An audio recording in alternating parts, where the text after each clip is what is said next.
खूप साऱ्या मुलांना plus minus divide fraction multiply हेच येत नाही. मॅथचा पेपर येते पूर्ण, आपण म्हणतो पाहायला जातो पॅरेंट्स मीटिंग जेव्हा होते तेव्हा तुम्ही सगळेजण जाता की हां आमच्या मुलांना इतके मार्क्स आले तितके मार्क्स आले, कोणी म्हणतात खूप जास्त आले, व्यवस्थित आले, छान आहेत, पण कोणी म्हणतात की मला फक्त 16 मार्क आले, 4 मार्क आले, 8 मार्क आलं. आणि पेपर होतं हे 80 मार्काचं आहे की नाही. पेपर होतं हे 80 मार्काचं, पण मार्क आले आहे 16, 4, 8, कोणाला 0, कोणाला 10 अशा पद्धतीने. मग मायबाप खूप त्यांचं ताव चढते आणि ते त्यांचा राग अनावर येते. पण इतका राग अनावर आणण्यापेक्षा जर तुमच्या मुलाला हे बेसिकच क्लिअर नसेल तर तुमचा मुलगा कुठून आणेल. बघ भाविका, जर तुझं हे बेसिकच जर क्लिअर नसेल तर तुला मार्क येईल कुठून, है की नाही. जसं आता भागाकार आहे, आपल्याला हे भागाकार जर आले इथून 6, 3, 5, 8, पण हे सॉल्व कसं करायचं जर तुला माहीतच नसेल तर तुला मार्क येईल कसं. जसं फ्रॅक्शन आहे, फ्रॅक्शनचा 1/7 ऑफ 36 हा कसं सोडवायचा जर हाच नसेल माहीत तर तुला येईल कसं. प्लसमध्ये जर तुम्हाला करायचं आहे 4 पॉईंट हा पॉईंट 36 प्लस 40.50 जर याच्यामध्ये जायला माहीत नसेल की पॉईंट कुठे द्यायचा आहे प्लस कुठे द्यायचा आहे हे नंबर कुठे लिहायचा आहे हा पॉईंट द्यायचा की नाही द्यायचा जर हाच माहीत नसेल तर तुम्हाला मार्क येईल कुठून,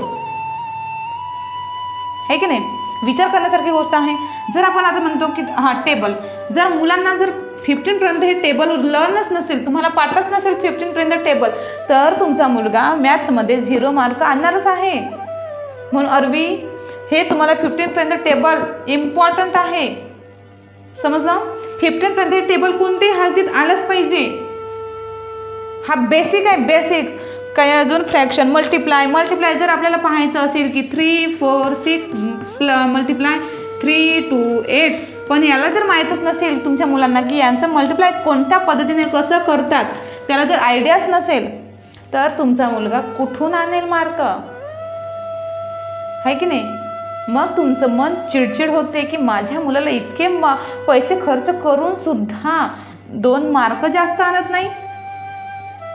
मग तुमच्या वडिलांचं राग हा झणझण करून येते का, येते ना. कारण तुम्ही फक्त पैसे मोजता, पैसे की आम्ही इतके पैसे देतो.